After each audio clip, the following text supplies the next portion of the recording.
Gigising sa araw. Oko. Ano na? Marunong ka na rin sa cellphone, ha? Ang bisyosa na yan na Adam na yan, ha? Ano na yan, ha? Love yan ni Mama La, ano na yan, ha? O, magpupus na. Ang laki-laki naman ng Adam na yan, ha? Ay, love naman yan ni Mama La. Aba, mukhang mahilig ka rin sa cellphone, ha? Nako, wala ka pang 2 buwan, ha? Ano? Oko. Adam Kim. Hatsing ko kay Jesus Marasantissima. Talsik, mga sakit. Ano na yan, ha? Bakit ka sa cellphone nakatingin?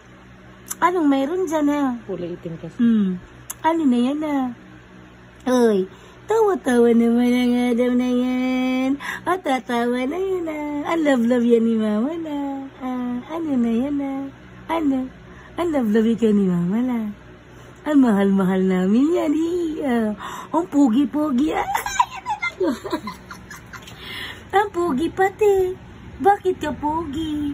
Ikaw ganda-ganda naman ang Mommy Kim na yan, Kaya gwapong-gwapo naman ang aming Adam. Oko naman talaga yan, Malakas ikaw dumede. Ang lakas ng didi ni Adam. Ano na yan, Ang kita ng tiyan. Maliit na ang damit. Atakaw naman kasi talaga. Ano naman yan, Naku, Diyos ko. Ngumiti. Agoy, ginoo ko. Allah. Agoy, Diyos ko po, Sawa na ikaw sa tawa. Hunta na ikaw ni Lola. Naku po, Diyos ko. May ngiti-ngiti na talaga yan, Ang love yan ni Mama La. Tinawag ko sa doktora. Naku.